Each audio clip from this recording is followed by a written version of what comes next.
Obrigado, então, obrigado pela presença de vocês. Obrigado, Zé Maria, pelo convite. Esse é, como ele falou, um dos papers da minha tese de doutorado. Eu acabei agora lá nos Estados Unidos, na Universidade da Califórnia, lá em Berkeley, no Departamento de Agriculture and Resource Economics. E é um dos departamentos de economia aplicada que tem lá na universidade. Bom,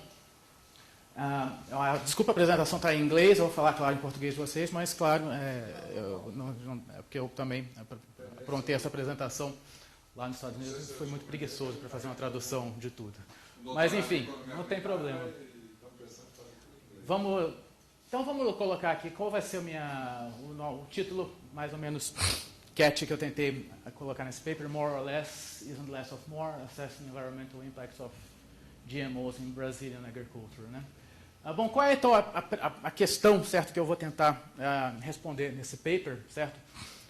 E que eu vou tentar, convencer vocês de que eu tenho, tem uma questão, que é importante e a maneira como ela está sendo respondida nesse paper, certo? Então, o que eu tento medir nesse paper são impactos ambientais, certo, relacionados ao uso de pesticidas, certo, relacionados à adoção de dois tipos de sementes geneticamente modificadas, certo? Que vão ser o algodão, certo, resistente a inseticida, certo, o algodão BT, que é bastante conhecido, são duas tecnologias bastante conhecidas, o algodão BT e a soja resistente a herbicida, certo? Esses dois tipos de sementes, esses dois tipos de tecnologias, vocês, claro que vocês aqui estão estudando genética, vocês sabem bastante, não preciso, eu posso passar mais rápido com vocês, mas só para recapitular, essas duas tecnologias, elas têm interações, certo, que mudam a maneira como elas têm interações genéticas, biológicas, propriedades biológicas, que mudam a maneira como os fazendeiros escolhem a quantidade de pesticidas que eles vão aplicar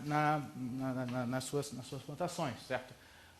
Uma funciona como substituto de pesticidas e a outra funciona como um complemento, e a gente vai ver como é que quais são os impactos ambientais relacionados, então, a essa mudança na escolha de pesticidas por parte dos fazendeiros, certo? Um pouco de motivação, certo? Então, por que essa questão é uma questão relevante, então? Certo? Em primeiro lugar, a gente sabe que sementes, vocês também sabem bastante sobre isso, sabe que sementes transgênicas, certo? Elas têm sido consideradas uma das maiores, inovações em sistemas agrícolas, certo, que apareceram nos últimos 10 anos. Uma das maiores e também controversas, certo? E a importância delas a gente pode medir, inclusive, por o tipo de controvérsia que elas têm levantado na literatura relacionada, certo? Então, desde, por exemplo, questões relacionadas à propriedade intelectual sobre a natureza, certo, e sobre organismos, do ponto de vista mais econômico, efeitos de produtividade também já foram pouco estudados em artigos relacionados. Retorno econômico, certo, para fazendeiros e distribuição desse retorno econômico entre fazendeiros e produtores de semente. Além de também segurança do consumidor e também alguns efeitos ambientais, certo? E os ganhos econômicos, certo, potenciais que têm sido apontados, certo, na literatura têm sido relacionados tanto à redução de perda perda, certo, e redução de risco, certo, de cultivo, certo, principalmente na questão do algodão resistente a insetos, certo, risco de infestação e risco de perda nas sementes. Então, tem uma literatura bastante viva, bastante ativa, certo, sobre esse tema, que tem abrangido muitos temas diferentes, certo. No fronte ambiental, certo, que é o que eu quero focar aqui para vocês, certo? Que é o foco aqui do meu trabalho, certo? Alguns achados, certo? Alguns artigos, certo, que têm sido feitos, encontraram alguns resultados, certo, que vão ser os que eu vou dialogar mais aqui, certo, que relacionados exatamente ao uso de pesticidas, a como as sementes geneticamente modificadas elas alteram a escolha de pesticidas por parte dos fazendeiros, certo? E também esses achados eles têm suportado, certo, alguns tipos de afirmações do tipo de ganhos relacionados a ganhos ambientais, certo? Vamos chamar assim. O primeiro deles, certo, é que as sementes, certo, o algodão BT, certo, a tecnologia BT, certo, o que tem sido encontrado é que eles reduzem, certo, o uso de inseticidas, certo?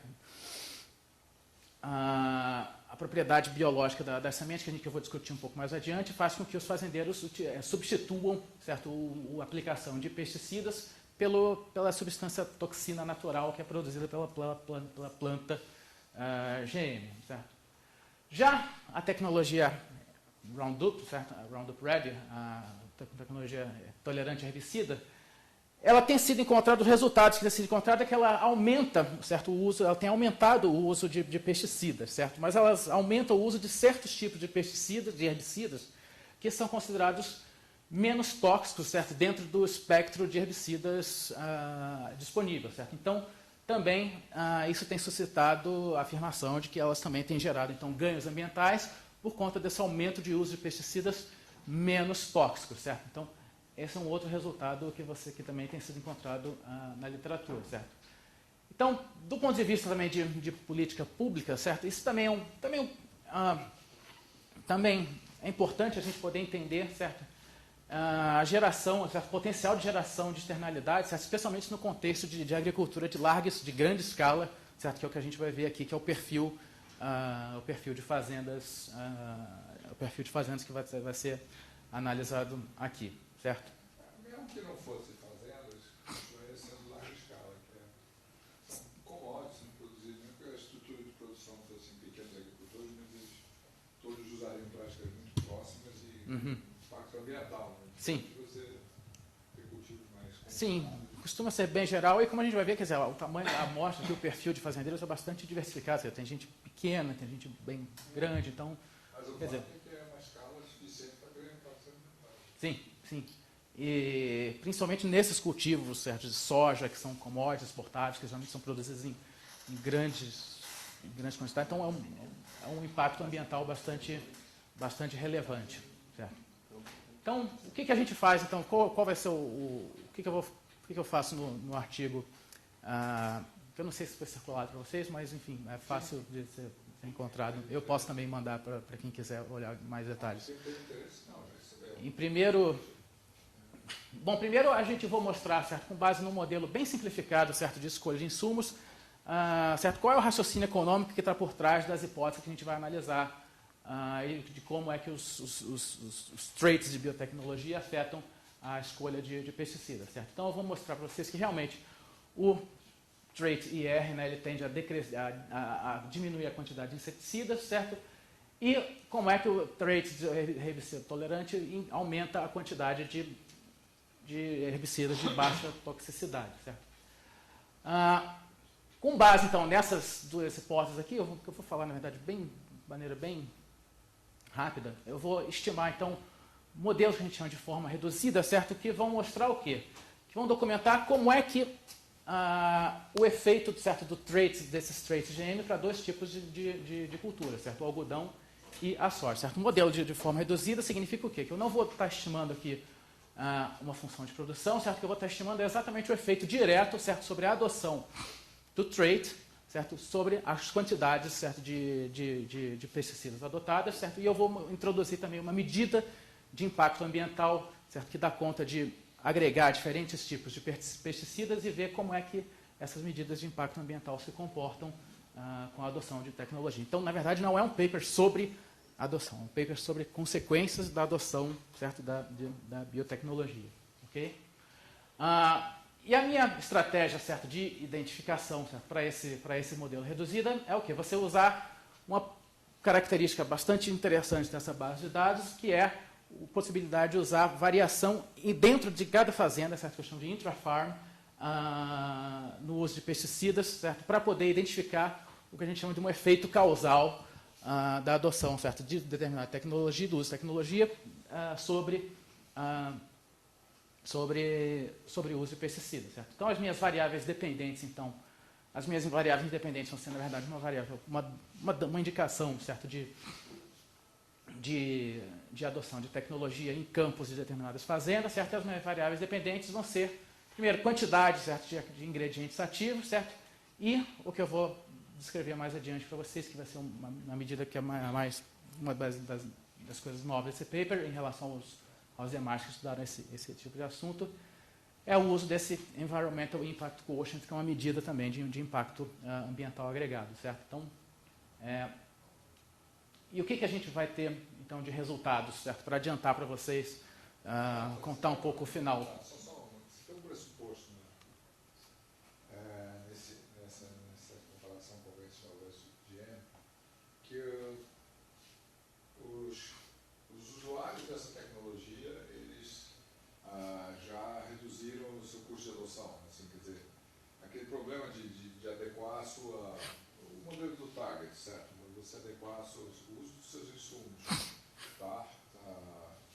Ao padrão, a semente que você tem, ao padrão tecnológico que você tinha, isso já está dominado por eles. Porque muitos trabalhos mostram que é um período em que o cara, quando vê uma inovação desse tipo, ele tem um custo de adoção, que é uma inadequação, ele pode estar usando quando não deveria usar e usando quando deveria, não usando quando deveria. Uhum. Então, eles tinham grupos assim de gente que não está a um certo misfitting da adoção tecnológica.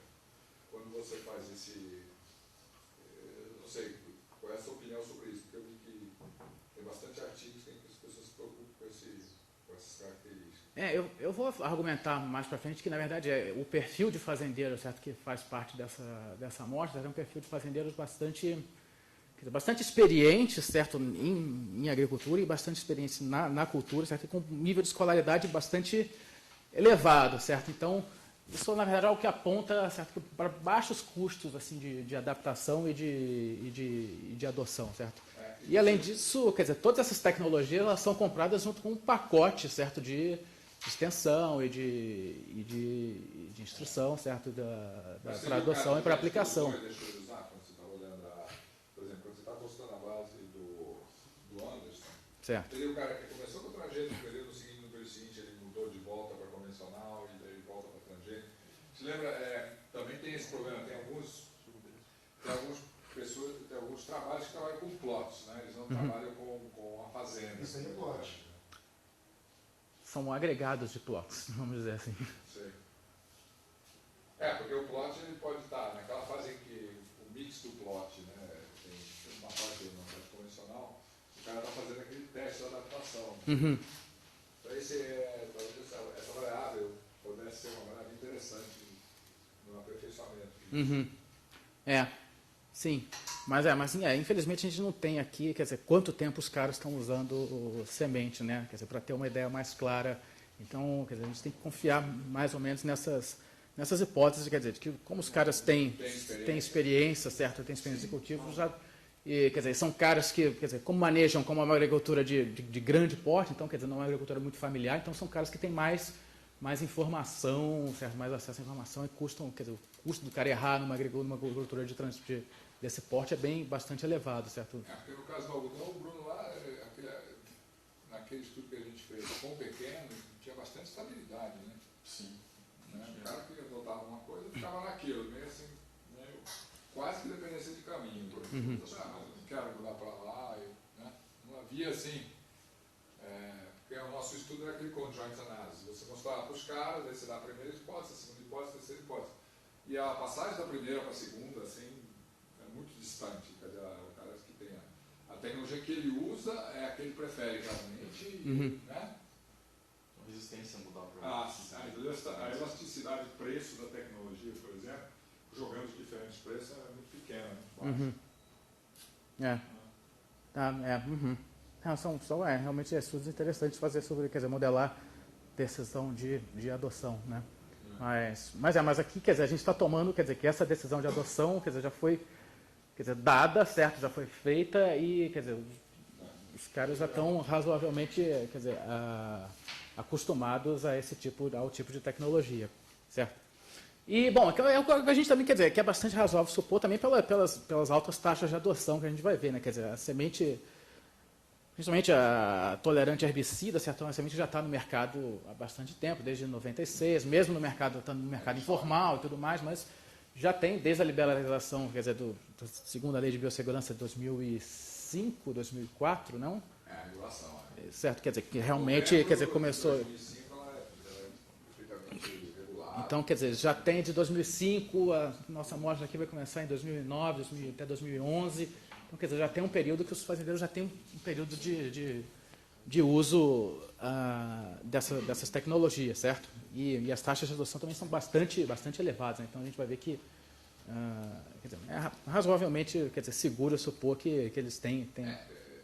Se você quiser, esse é um ponto sensível assim, para publicar, lá, por exemplo, as observações do Bento, que o target model, né, a modularidade é pequena, quer dizer, na verdade a capacidade do gene interferir nas outras práticas não é tão grande. Isso, o Bento levanta isso. E a gente sempre teve a hipótese que, se o cara botar gene, ele vai ter que mudar uma série de outras tecnologias, mas tem se visto que não é tanto assim. Então, aqueles modelos de targets que se usa quando você passa da semente do milho convencional para o milho híbrido, você tem uma redefinição muito forte, e essa era a crítica à revolução dele, que forçava os pequenos agricultores a fazer uma redefinição do seu padrão tecnológico com muita... e eles não... Num bom período, eles teriam dúvidas sobre como fazer essa adequação. Né? Tá. Aqui, pelo jeito, as tecnologias que os caras já têm, que eles dominam para as diferentes regiões, tanto que você fala que a taxa de adoção é alta, mas no caso do algodão não é. Né? É um pouco mais baixo, mas da soja da soja que é o caso mais... e que na verdade é o caso mais interessante aqui do paper. Só para fugir um pouquinho, mas fazer um contraponto, o plantio direto ele exige muito mais, né? Exige muito mais a mudança no pacote. Tem pouquíssimo estudo. O plantio direto é uma coisa impressionante. Eu nunca vi um bom paper sobre plantio direto. Ainda tem pouca informação em campo, quer dizer, o plantio direto é uma coisa bastante nova, certo? Mais ou menos. Não. 20 anos. 90? Acho que não tem tanta coisa assim sobre isso. Assim, aqui na pesquisa tem algumas coisas de plantio direto, eu vou falar um pouco sobre plantio direto na frente também, como é uma das coisas que a gente chama de robustez. A precisão está entrando com muita força, né? Então agora a coisa vai realmente mudar os parâmetros da agricultura. Então, dando aqui nosso prosseguimento aqui, voltando aqui para a nossa coisa, os resultados que a gente vai encontrar são, então, esse aumento, certo? A primeira coisa bastante esperada, certo? O caso do algodão, certo? Uma coisa bem, quer dizer, bem óbvia, mas dá para ter, é útil para ter uma ideia de contraponto, certo? Então, você tem uma redução, certo, na quantidade de inseticidas e, claro, uma redução também na quantidade, no chamado impacto ambiental, certo? Mas o caso mais interessante, como eu adiantei... O Eric Lander ficou bravo, cacete. Quem é Eric Lander? O cara da Monsanto. Eu tava. Ah, claro. Eu sei. Ele ficou bravo por causa desse daqui. Acho que ele... Baixa. Mas no caso da semente tolerante a herbicida, certo? Do trait tolerante a herbicida, o que a gente vê primeiro, um aumento, certo, claro, como é previsto, certo, do uso de herbicida, certo, não menos 44%, certo? Mas mesmo esse aumento está se concentrado nos herbicidas de baixa toxicidade chamados, né? Você vê um aumento também do índice de impacto ambiental, certo? E o principal mecanismo, certo, que eu vou tentar convencer vocês é que o que na verdade que se verifica é uma substituição bastante fraca, certo, entre diferentes tipos de herbicidas, certo? E isso está refletido em quê? Quando você olha, certo, o que acontece com herbicidas de diferentes níveis de toxicidade, certo, como são os casos de nível 1 até o nível 4, você vê que o aumento, certo, desses herbicidas menos tóxicos é mais ou menos de 12 vezes o que eles diminuem o uso de herbicidas mais tóxicos, certo? Que, na verdade, é quase não significante ou bem pequenininho, certo? Ou seja, o efeito líquido, certo, então medido por esse índice de impacto ambiental, certo? Que ainda assim a gente está comparando produtos químicos diferentes, certo? Então um aumento bastante significativo. Em termos de princípio ativo, né? Como? Em termos de princípio ativo, não de volume. Isso daqui, increase em quantidade. Isso, são quilos de princípio ativo. De princípio ativo. Isso. Todas as minhas variáveis aqui de quantidade são em quilos são quilos já de ingrediente ativo. Com uma tonelada de água junto, é quase uma irrigação. E o outro é cobra, fusilagem, essas coisas, o cara usa praticamente nada. Não, então, as quantidades aqui estão sempre medidas em princípio ativo. E aí, o número que você falou, que você não pôs aí, o resultado é que quase quantas vezes? 12 vezes o aumento dos menos tóxicos, quase 12 vezes a diminuição dos mais tóxicos, certo? Das classes 1 e 2 e das classes 3 e 4. Eu estou achando interessante essa discussão sobre uma fraca substituição entre os tipos de herbicida, porque analisando, se você for ver aquele principal processo da Monsanto em cima da DuPont, ela tinha licenciado a tecnologia do Roundup 1, só que o que aconteceu? Ela exigia que teria que ser uma semente single trait. E a DuPont estava querendo combinar o trait da Roundup com outros genes resistentes a outro herbicida. Daí que ela tomou a decisão de bloquear e processar a DuPont. Né? Queria fazer uma coisa stacked. carona. Pegar uma carona, exatamente. Porque, na verdade, que a DuPont é líder em ureias substituídas. Sim. Tá? E que é o principal herbicida da cana. Não é um herbicida tão usado em soja. Mas a cana, a DuPont é líder. Né? E acho que ela deve ter alguma tolerância a esses herbicidas. Mas tem cana transgênica resistente a herbicida? Ainda não. Não tem. Tá. Eles devem ter um fator, eles devem ter o gene, tá? Eles têm o trait. Agora não sei se esse trait vale a pena. Tá. Não adianta enfiar na soja sozinho, porque não vale a pena. Você só usa ureia sulfonada contra algumas ervas daninhas no final de ciclo, tá certo? Então o cara olha e fala, pô, não vou ganhar dinheiro se eu lançar isso aí, porque ninguém vai comprar uma semente só com essa característica, só para combater pragas no final de ciclo, quando o principal é início. Então ele queria combinar com o glifosato, aí ele teria um spam maior, reduziria a aplicação de pesticidas no final de ciclo. Tá. Teria um impacto maior aí. Mas a Monsanto não A deixou. Monsanto bloqueou. Isso é interessante, que é o segundo maior processo de propriedade intelectual da história. Só perde para Legal. Sim, essas histórias são um campo bem grande de disputa de patentes entre... Tem modularidade, porque a colheita, né, se você tenta colher com colheita mecânica a soja sem aplicar herbicida no final, o teu custo é muito maior, o teu tempo é muito mais eficiente você usar herbicida no final.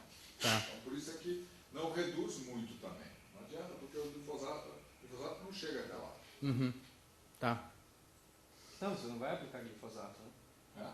Não, o glifosato eles Essa não já cobrem, a tem janela do gente, glifosato bom. não vai cobrir corda de viola Ah, sim. no final, que ela é tolerante ao glifosato. E ela vai enrolar a tua colheitadeira toda. Pô. Só aumenta o teu custo de colheita, então é um tipo de modularidade. Bom, então, como é um outline, o que a gente vai fazer daqui para frente, vocês agora já sabem qual é a história toda, então a gente só vai ver os detalhes, certo, do que... Então, primeiro, eu fiz uma sessão de background de agricultura, porque, na verdade, isso foi planejado para um público geral que geralmente acha que agricultura é colocar grão de feijão no potinho de água para crescer, certo? Então, a gente tem que explicar o que é um GM, mas vocês acham que a gente pode passar rápido por isso. Vou falar um pouco do que é o modelo que dá base das hipóteses, certo? E aí a parte mais principal que vai ser banco de dados, certo? E a estratégia de research design e os resultados que a gente vai trazer aqui para vocês, certo? Então, sobre agricultura e sobre biotecnologia, bom, acho que eu não preciso ficar explicando aqui para vocês o que é uma semente transgênica, porque acho que vocês já sabem bastante do que se trata, certo? Então, são sementes, são processos bastante, difíceis, demandam muito investimento largo e grande em pesquisa e desenvolvimento, certo? Não é algo que é simples ser feito, certo, pelos fazendeiros, certo? Não é como, criar sementes de diferentes variedades, que você você só cruza sementes de diferentes variedades, certo? É algo que você tira um gene, certo, de uma espécie e coloca em outra espécie, então é algo que é bastante complicado, certo? O outro não é assim. O outro é muito complicado. O outro também é complicado, mas é algo que é bastante... que é feito desde que a humanidade domesticou a agricultura, certo? Criar novos tipos de variedades, certo? Até 1900, quando os caras começaram a fazer para valer. Mas a pesquisa mesmo começa mais ou menos no final do século... Ciência é vital, né?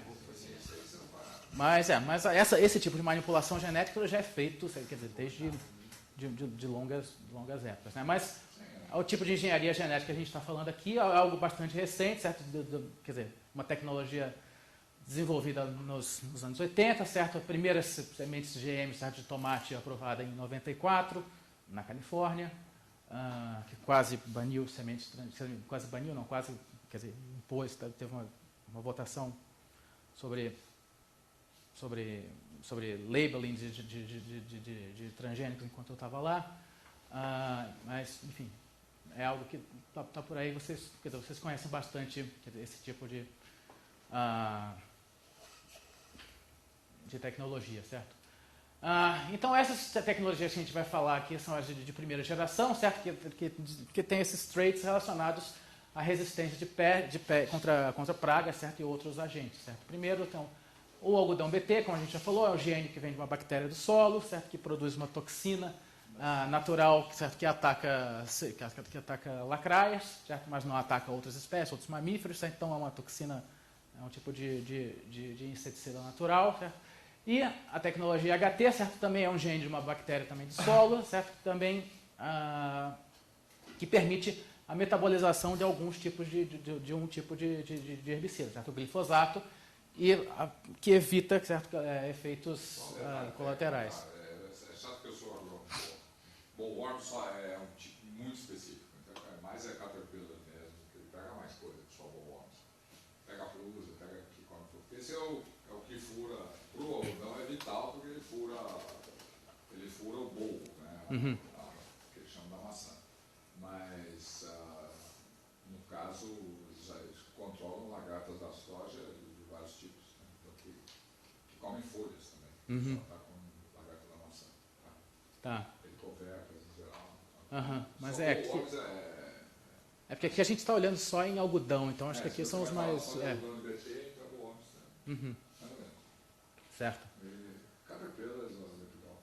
Tá. Então, só para vocês terem uma ideia então, de taxa de adoção, certo? Em países em desenvolvimento, em países industrializados e total, certo? Você vê, tem um crescimento bastante alto, certo? Em área cultivada, certo? Desde a introdução, mais ou menos meados dos anos 90 até mais ou menos 2007, as últimas informações que eu tive agregadas, certo? Então você vê um crescimento bastante robusto e contínuo. Passado, no caso do Brasil, certo? Sobre regulação no Brasil também, certo? A regulação no Brasil começa com a primeira lei de biossegurança de 1995, certo? Mas é a história, quer dizer, vocês já devem conhecer também, não tão, quer dizer, bem melhor do que as pessoas, quer dizer, fora do Brasil, certo?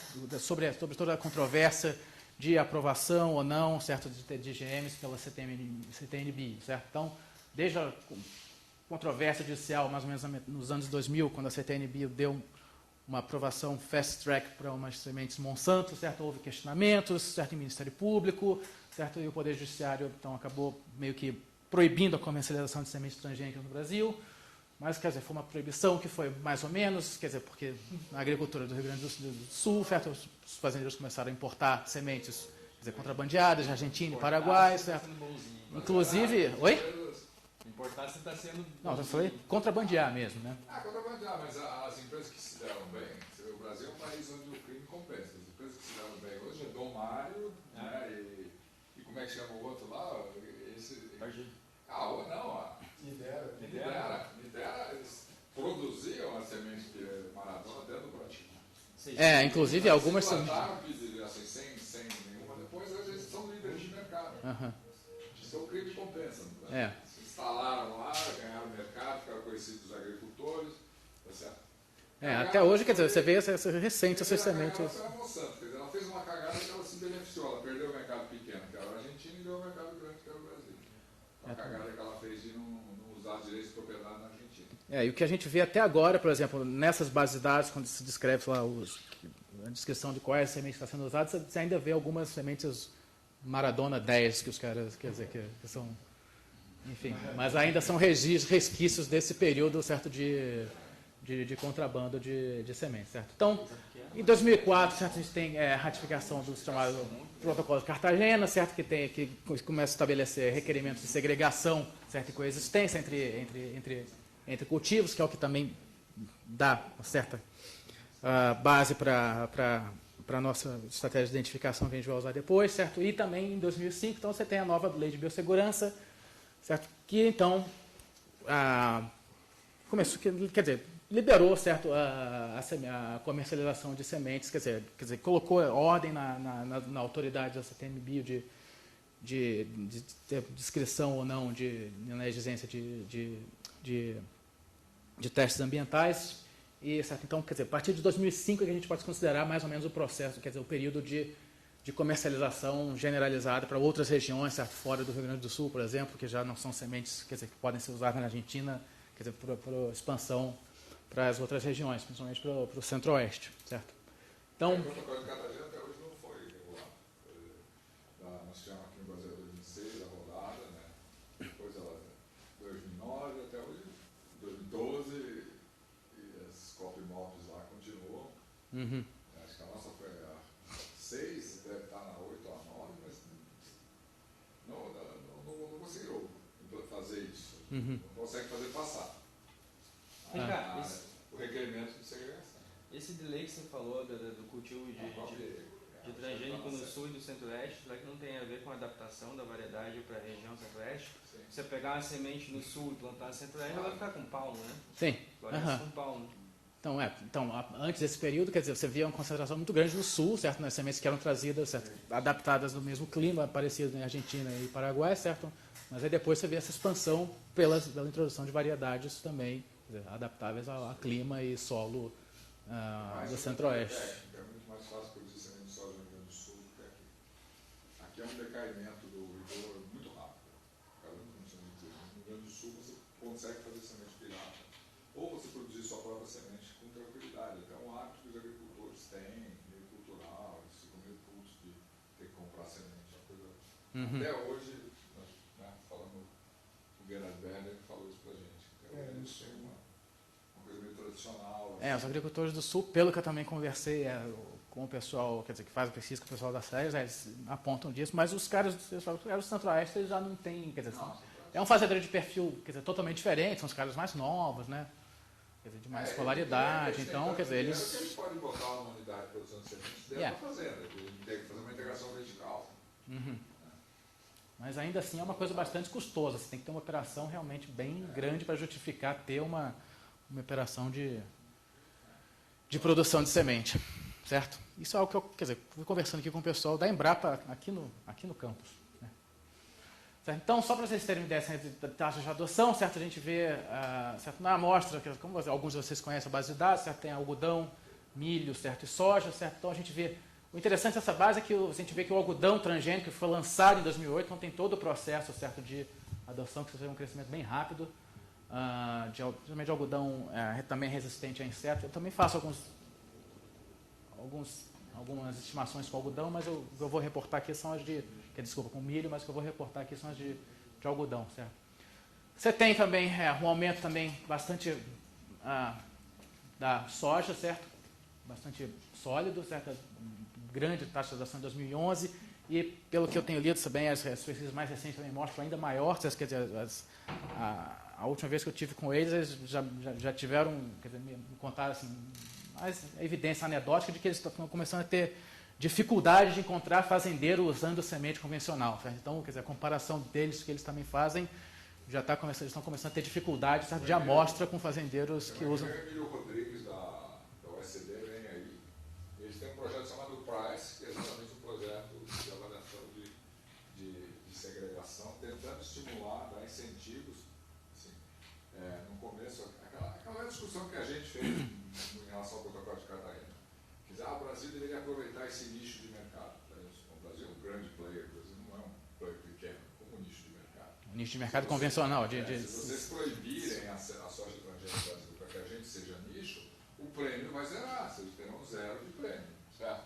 E hoje o prêmio está subindo a 10% e realmente os principais países, Argentina, Brasil e Estados Unidos, que são os produtores, não tem muito pouco. Então tem que criar mecanismos institucionais, fazer grãos diferenciados, minimamente processados, para você atender esse mercado, com um prêmio que compensa. Então é consumidor final para comprar óleo de soja, porcaria assim, não está muito interessado em pagar 10% a mais, certo? 3 ou 4% a mais. A evidência é bastante misturada sobre a disposição a pagar das pessoas sobre labeling, né?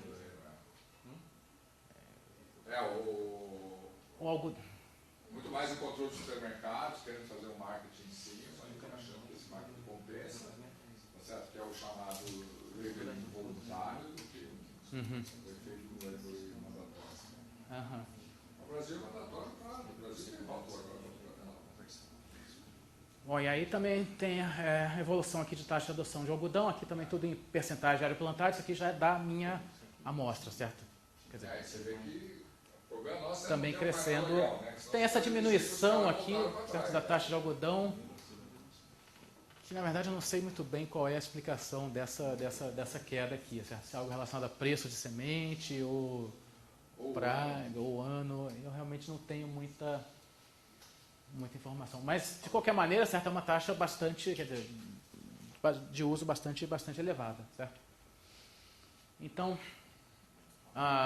baseado, então, certo, nesses dados, certo, em área plantada, certo, a gente estima que mais ou menos a área plantada, certo, dessas três culturas é equivalente a mais ou menos 31 milhões de hectares, certo, que é mais ou menos metade do estado de Minas Gerais, certo? Eu não fiz essa conta para o estado de São Paulo, eu fiz para Minas Gerais porque eu apresentei em Viçosa. Não faço, porque nós não temos nem algodão nem soja. Então, bom, essa parte aqui é uma parte mais, quer dizer, de análise teórica, mas que eu vou passar também bastante rápida, porque é mais uma coisa para a gente ter Mas não passa rápido, esse pessoal está um pouco interessado. Eu preparei um slide, tem alguns outros, quer dizer, que é mais uma coisa um exercício de estática comparativa, certo? No paper tem mais detalhes, é uma coisa bastante simples, mas a equação-chave, na verdade, é mostrar que, quer dizer, analisar isso a partir de um problema, certo? Um problema de maximização de lucro, certo? De um fazendeiro de uma fazenda competitiva, certo? Então, o framework, certo, de análise que a gente usa é o que a gente chama de Damage Control Function, certo? Uma coisa que acontece, quer dizer, que é bastante usada em economia agrícola, que é o quê? Separar, certo, a produção, certo, baseada em insumos, quer dizer, o que a gente tem, a gente chama de produto potencial, certo, que é o que se usa com insumos regulares de agricultura, certo, água, quer dizer, fertilizantes, trabalho, terra, enfim, do dano, certo, causado por peste, certo, que isso vai ser uma função de quê? Vai ser a função do tamanho, certo, da peste, de infestação, certo, da peste inicial, certo, e uma função de sobrevivência, certo, à aplicação de inseticidas, certo? De pesticidas, certo? Pesticidas que a gente vai chamar aqui dessa variável X, e mais um parâmetro, certo, de adoção de biotecnologia, certo? Então, a interação dessas coisas no exercício de estática comparativa que eu mostro no artigo, certo, que é uma coisa bem simples, mais de deslocamento, certo, de valor de produto marginal e de valor de produto marginal dos insumos dos pesticidas, certo? Como é que elas... Vai lá, vai direitinho. Vai. Então... Não tenha pressa, não. O N aí, NHX. O HX é o que você falou que é a função da infestação das pestes, né? Mas segundo desse dado, você tem esse modelo de ocorrência de pestes de uma boa previsão. Está aumentando com a agricultura de precisão. Por exemplo, para fungo, o pessoal já tem bastante. Dadas as condições climáticas, você consegue projetar esse HX, é isso? Que é a parte que está relacionada com a possibilidade... Na base é declarado isso. O que é? Na Oi? base, isso aí é declarado. Declarado. O cara declara. Declara o quê? Percentual de infestação. Sim. Ele declara percentual de infestação, sim, para a fazenda. Tá, que se você vai decidir usar a semente transgênica ex ante, porque o que está acontecendo hoje fungicida é muito caro. Então o cara olha lá, certo? Ele pode correr um risco ex ante, daí ele tem uma previsão de qual vai ser essa taxa de infestação em função dos dados climáticos. Então, olha, vai chover, vai acontecer isso e tal. E aí o Instituto Agronômico de Campinas, do Paraná, já te dá as previsões de dano. Então aí o cara decide o nível de risco que ele está querendo correr. Uhum. Tá? Agora o N ali, o que é? É um nível de infestação inicial, certo? Tá. Então, Tá. Isso aqui, claro, quanto o fazendeiro paga, certo, pelo insumo, certo? Então, quer dizer, no artigo, certo, tem um exercício de estática comparativa, certo, que mostra, então, como é que a interação, certo, desse cara aqui, que é um parâmetro, certo, discreto de adoção de biotecnologia, quer dizer, de convencional, IgM, certo? Tudo que está indexado aqui por I, certo, vai ser relacionado à biotecnologia, certo? Ou seja, isso aqui é um efeito, certo, usa, né? usa no uso 01, mas isso aqui, na verdade, está mostrando um efeito composto, certo, do herbicida, certo, com o herbicida natural que é produzido pela planta, certo? Então, por exemplo, para o trait IA e R, né, que você para o trait BT, tá? Então ele vai, na verdade, trabalhar como um substituto, certo, de inseticidas à medida em que o quê? O efeito composto, certo, do inseticida natural com inseticida químico, certo, com outro pesticida, certo? Acaba reduzindo, certo, o valor, que a gente chama de valor do produto marginal do pesticida, então você reduz, na verdade, a quantidade aplicada, certo? Relativa à quantidade convencional. E já o trait HT, certo? Como a gente vai interpretar ele como ele diminui efeitos colaterais, certo? Ele aumenta um pouco, certo? Esse cara aqui que é o produto potencial, certo? Então, isso acaba atuando no efeito na direção contrária, ou seja, aumenta, certo, o produto, desloca positivamente o valor do produto marginal do pesticida, certo? Então você aumenta o uso ótimo, certo, de alguns tipos de alguns pesticidas específicos que são, quer dizer, o alvo do trait, A certo? interação entre eles deve ser interessante usando esse teu argumento, né? O quanto, se os dois jogam em direção contrária, como você usa os dois, tá certo? Você poderia ter uma interação. Em sementes stacked, aí realmente, quer dizer, como eu falo aqui, quer dizer, agora o impacto ambiental dessas coisas vai ser realmente bastante difícil de imaginar, certo? Então, falando disso, certo, para termos de impacto ambiental, certo? Então, o que acontece, certo? O trait IR vai ter um efeito bastante óbvio, certo? Você reduzir, certo, inseticida, certo? Você pode esperar que você reduza certo impacto ambiental. Então, isso é bastante. Agora, o outro trait vai ter um efeito ambiental que a gente quer, que eu discuto no paper, não pode ser, quer dizer, não pode ser esperado a priori qual vai ser o efeito, certo? Porque você tanto pode ter um efeito, certo, de redução, certo, pelo uso de herbicidas menos tóxicos, certo? Mas isso também vai depender de quantos fazendeiros substituem, certo, dos outros herbicidas mais tóxicos e também, certo, um aumento de escala, de um possível aumento de escala, certo? Se você aumenta... Ou seja, o efeito sobre o valor do produto marginal do químico agora não é óbvio. É isso? O efeito sobre o produto marginal é óbvio, certo? Ele vai aumentar a quantidade de determinado herbicida, certo? Mas, na verdade, o que acontece é um outro estágio, que é o impacto que isso vai causar, certo? No outro, quer dizer, é bastante óbvio no primeiro tipo, porque você está diminuindo o produto químico, certo? Então você está diminuindo o impacto ambiental, e relativamente tudo isso sempre pensando em relação à semente convencional, certo? Mas no segundo caso, certo? Você está usando mais de um herbicida menos tóxico, certo? Mas depende de quanto você vai usar do mais tóxico, certo? Ou seja, no espectro de herbicida, certo? Então, nesse sentido é que eu falo que o efeito líquido ambiental a priori, certo, não pode ser determinado simplesmente só olhando para cá. A gente vai ter que olhar para o que os dados vão falar para a gente, certo? Então, essa parte é para ter essa ideia. Milho, tá? Como? Esse parâmetro vai mudar muito soja para milho. O milho, o efeito é muito eficiente, porque quando você combate as pragas no início, são V3 a V5, ou seja, quando o milho está pequenininho, aí você conseguiu controlar aquilo ali. O milho, dali para frente, ele protege, ele se autoprotege. Ele tem uma taxa de cobertura que o efeito das ervas daninhas no fim você não vai usar. Então, no milho vai ser muito efetivo o herbicide tolerance. Agora, na soja já não ocorre muito isso. Ela tem fases ao longo do ciclo, aí começa a Depende de surgir qual outras. tolerância que você está falando. E aqui tem Depende muito... de qual tolerância que você está falando. Se você pegar simplesmente esse esquema de com RR, só tinha uma observação na amostra. Então, exatamente. Aqui tem muito pouco milho.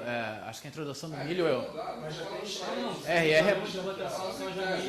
Não falei da amostra, nem em tese o milho, esse efeito contraditório não é tão forte. Mas eu também estou falando da amostra. Mas, de qualquer maneira, na amostra a gente vê muito pouco ainda sementes stacked. Acho que só nos últimos anos da amostra, 2011, eu tenho algumas observações stacked. Talvez nas mais recentes eu não vi as outras, mas... O problema do milho é esse, que se você tiver computado entre usar BT e usar HT, você vai usar BT. Certo? Mas aqui você tem milho BT e os resultados são bastante similares, certo? Então, vamos passar para... já meio-dia, vamos passar para a parte já mais empírica, certo? Descrever bases de dados, certo? E a estratégia empírica, certo? Então, a base de dados, quer dizer, na verdade estou indo muito rápido aqui, alguém tem outras perguntas, além do Zé Maria? Que é quase intervenção. Mas, enfim, vocês, por favor. Tá legal. Mas então, alguns de vocês já conhecem a pesquisa, certo? Uma pesquisa, certo, que é feita pela empresa, pela Ceres de Uberlândia, certo? Desde 2008 até 2011. Uma dúvida. Você estava conversando com ele. Você usou da Multifunction lá? Você fez esse Não, eu não estou estimando nada estrutural aqui sobre funções de produção, não. Eu estou olhando, eu usei, quer dizer, da Multifunction, na verdade, para construir a parte conceitual e de como, quer dizer... Mas não fez uma... Mas não é o que eu estou estimando aqui. O que eu estou estimando vai ser um modelo que a gente chama de forma reduzida fazer do efeito... Multifunction com Frontier, não? Vocês poderiam botar depois para medir os efeitos da ineficiência ou de quem está na fronteira em função... Não seria uma ideia também? Então, identificar essas coisas nesse contexto aqui é bem difícil, porque, enfim, quando você tem, quer dizer, como você tem amostras, quer dizer, o uso de insumo, por exemplo, a separação de insumos, certo, entre campos da mesma fazenda, quer dizer, você pegar coisas, quer dizer, o legal desse estudo é você usar a variação, como eu vou falar mais para frente, a variação intrafazenda, certo?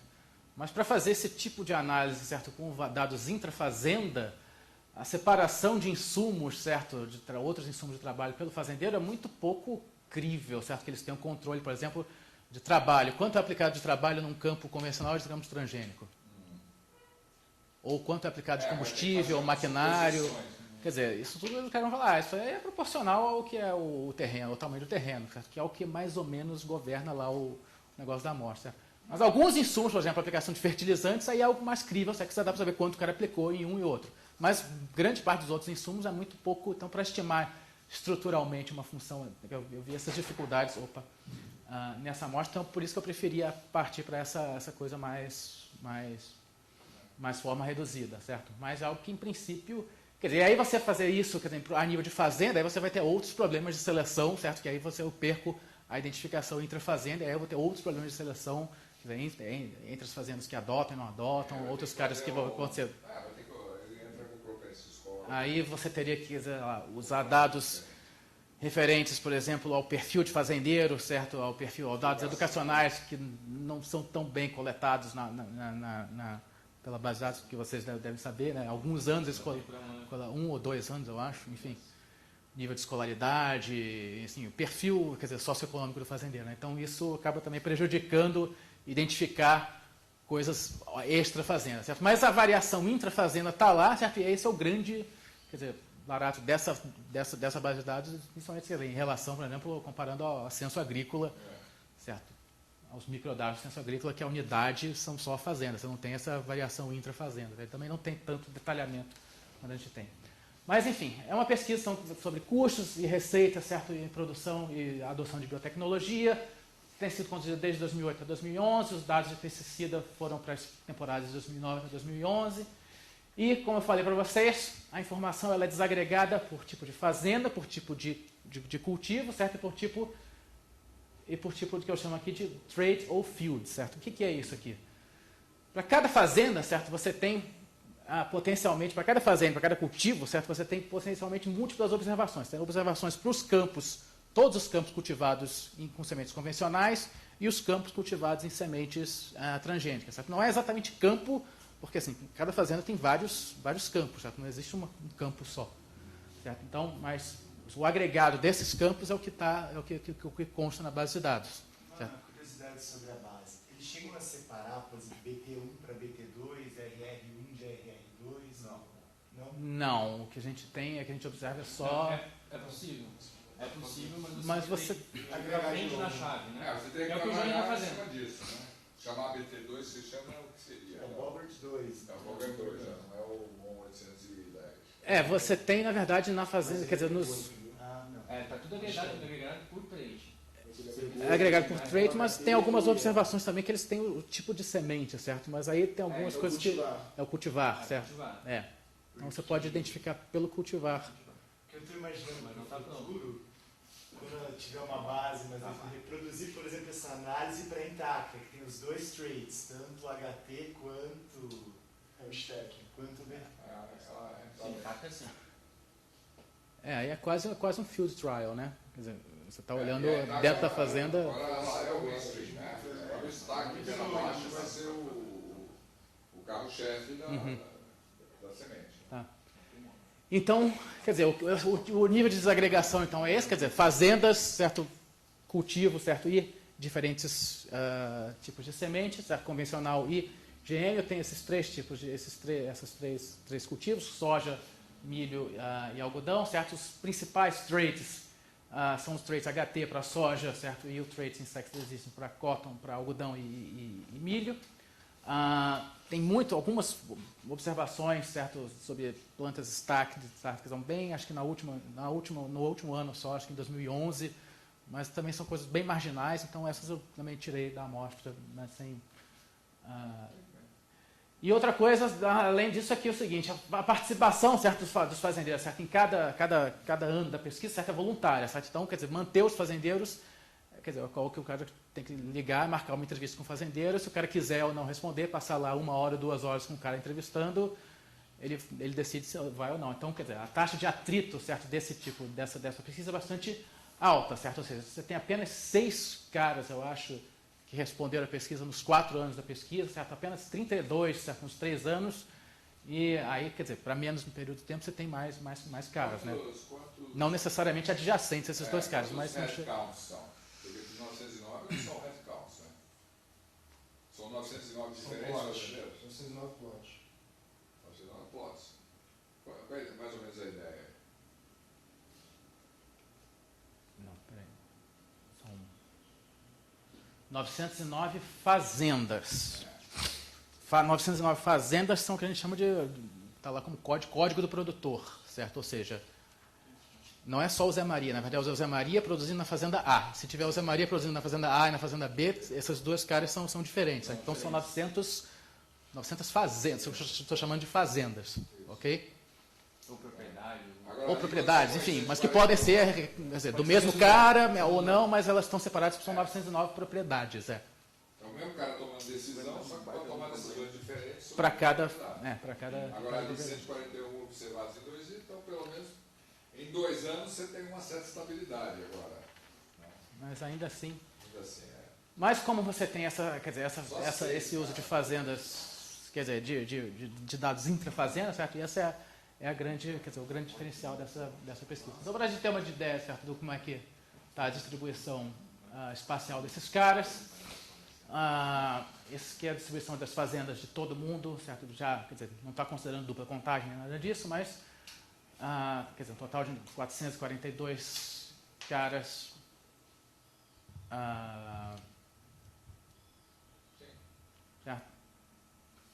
regiões centro-oeste, sul, nordeste, sudeste. Aqui no mapa, mais ou menos, para vocês terem uma ideia de quais são as cidades onde os caras estão, certo? Então você vê que é uma amostra bastante espalhada, certo? Realmente tendo em consideração a dimensão do território. Mapitoba, chamar Mapitoba de Nordeste é Mapito agora, não se fala em Toba, que é feio. Esses caras aqui? Tem alguma produção de algodão. É Centro-Oeste também, no fundo, quase a mão do Centro-Oeste.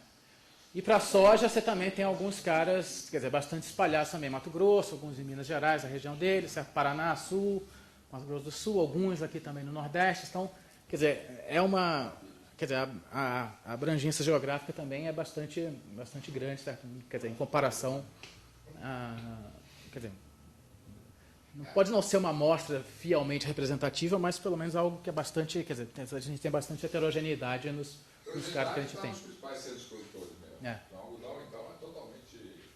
Nós temos um mapa com os dados do IBGE lá que a gente fez, com o cartão de georreferenciado, está perfeitamente em cima. Acho que o algodão pega 10% da área cultivada no país. Só da amostra, Só da amostra. A amostra pega 10% da área cultivada no país.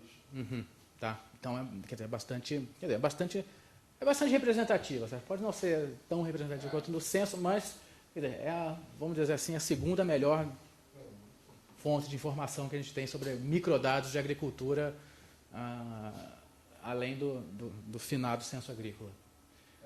Agora vai fazer prova. Que ainda vão demorar, quer dizer, não, pelas últimas notícias que não vai, quer dizer, ainda foi adiado, né? Então, quer dizer, essa aqui ainda é a melhor base de dados para esse assunto.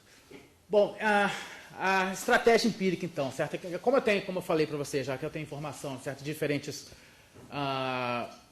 que eu chamo de campos ou traits, certo? Para a mesma fazenda, certo? Vai permitir que a gente use esse tipo de variação intracampos para identificar, certo? Um efeito causal, certo? Isso tem a vantagem de que você quando você consegue, quando você faz isso, você mantém, certo, constante todos as características, certo, que afetam a fazenda, certo, mas não os campos, certo?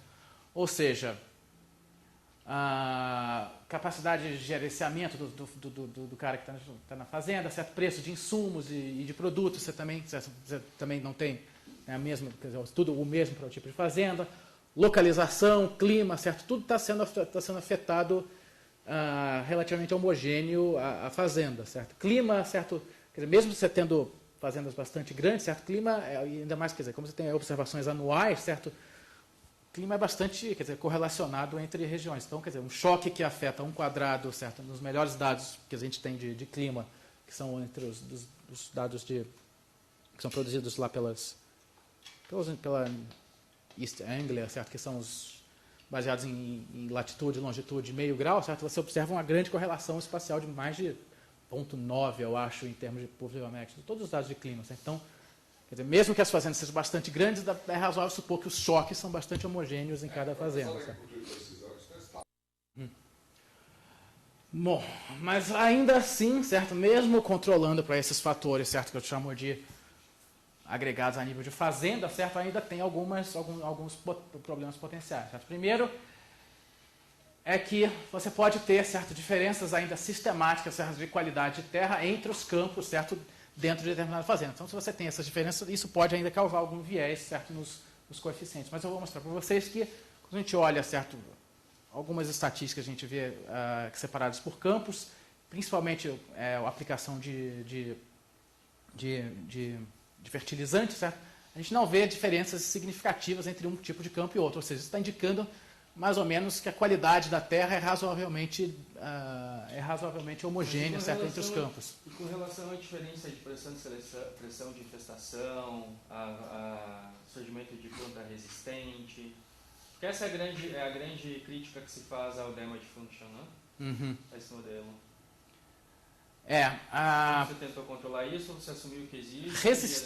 Resistência é algo que é um viés, é um problema potencial também, mas isso eu considero isso razoavelmente controlado na medida em que você não tem um painel muito bom de fazendeiros, certo? Ou seja, na amostra final, certo, que são os caras que usam tanto convencional quanto GM, acho que menos de 10 aparecem em mais de um ano. Ou seja, o nível de resistência, certo, está realmente fixo, certo, num determinado período do tempo, certo? E resistência é algo que varia, certo? Quando varia ao longo do tempo. Então, estando fixa, certo, você não tem tanto problema de viés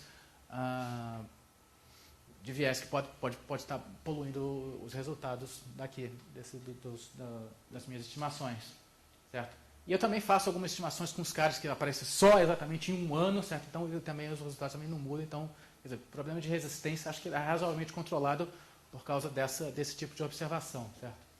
E qualidade também de terra. E a gente vai ver que qualidade de infestação, a gente vai ver que também, por exemplo, no caso da soja, que é o caso mais interessante, como você não tem variação nos outros pesticidas mais tóxicos, que geralmente são os pré-emergentes, certo? Isso é uma indicação de que também, de que o nível de infestação é razoavelmente homogêneo entre os campos. Certo? Isso é justificado por quê? Porque o cara, ele tem que fazer o quê? Ele tem que rodar, como a soja é uma coisa, quer dizer, não é perene, é por temporada, certo? Para evitar também, uma das recomendações para se evitar certo, desenvolvimento de resistência é o cara rodar certo, os campos que ele... Então isso cria... Também proibir a soja de inverno, porque os caras são tão malucos que estão plantando agora soja totalmente fora de época. Porque antigamente você não conseguia fazer isso por causa de falta de período. Os caras lembraram a soja dessas limitações e nem planta soja, às vezes, tem soja sendo plantada em maio. Tá. Então você fala, puta, mas isso aí... Onde isso? Em vários lugares do Brasil. Eu vi em Bofete ali, Pardinho, Botucatu, a soja está plantada agora, está plantando soja. Qual o problema disso? Você torna as pragas praticamente um verdadeiro passeio, né? Isso é coisa mais recente, então. Mas é maluquice, os caras estão querendo impedir essa transmissão. Agora a resistência está aparecendo mais no milho só, né? Qual que foi a trace que apareceu a resistência? Não foi a Colex, foi? Foi da Dupont. Da Dupont, não, Dupont Pioneer. Mas então, quer dizer, essa rotação, quer dizer, cria uma certa, quer dizer, a aleatoriedade, certo, dos campos, certo, que também, como eu estou olhando, certo, num determinado ano, certo, para aquele ano, para cada fazenda, certo? Se os caras, Você está falando que o cara troca. se o cara trocar os campos que ele cultiva semente transgênica e convencional, certo? Você tem uma certa aleatorização, que mais ou menos é refletido nessa pouca diferença entre os outros herbicidas. Tá? Então, quer dizer, isso é algo que a gente considera mais ou menos bem controlado, então é o que a gente fica contente, certo?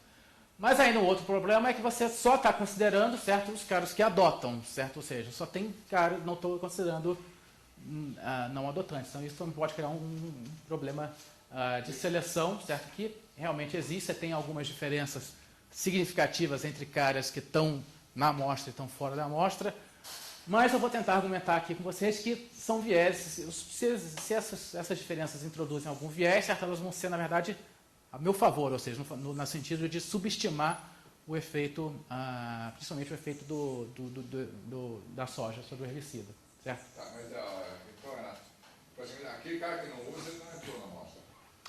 No final, na estimação eu só tenho caras que usaram convencional e GM. O cara que usou só GM está fora. O cara que usou só convencional está fora, certo? Ou seja, a gente está sempre olhando para Essa os... foi a grande sacada, gente, né?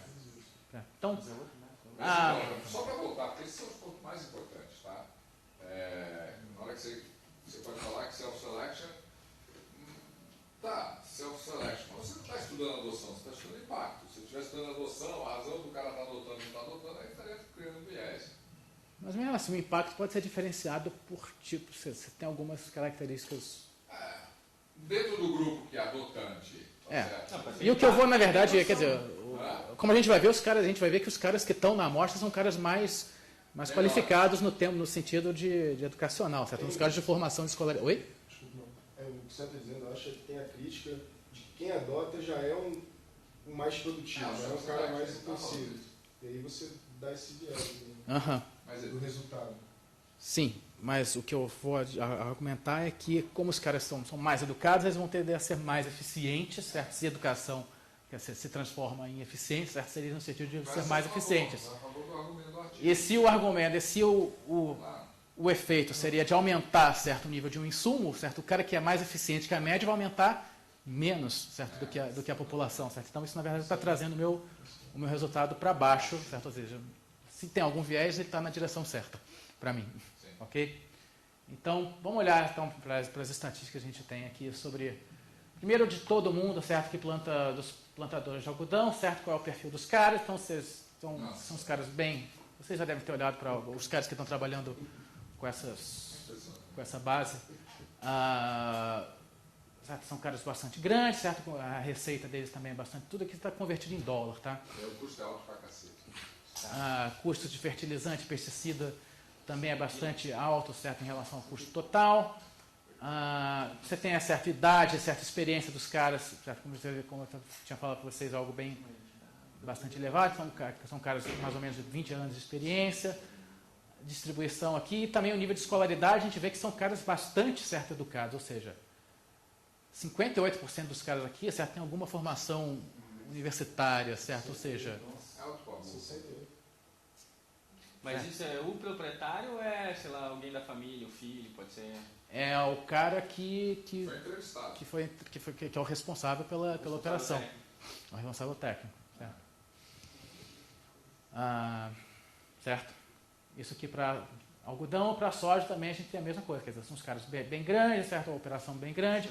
De novo, bastante experientes.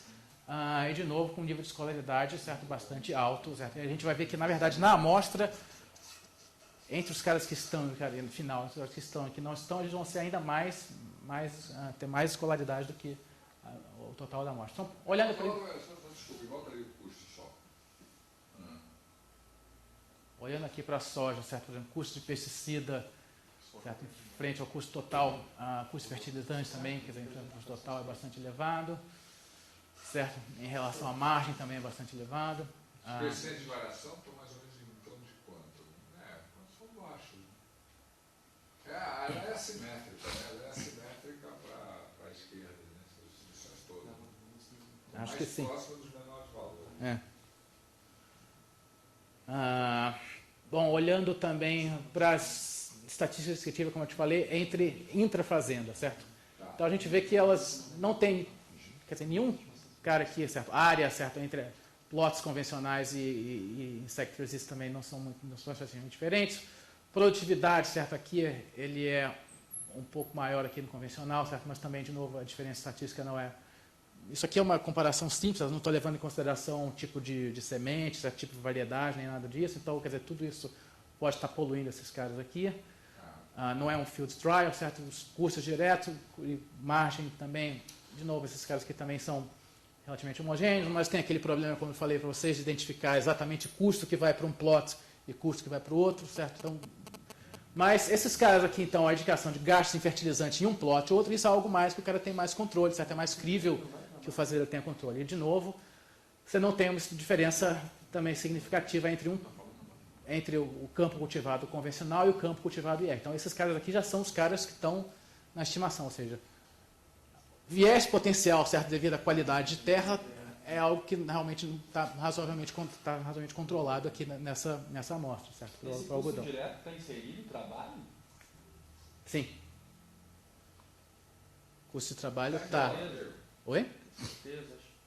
Sim, isso é o que eu falei de lá.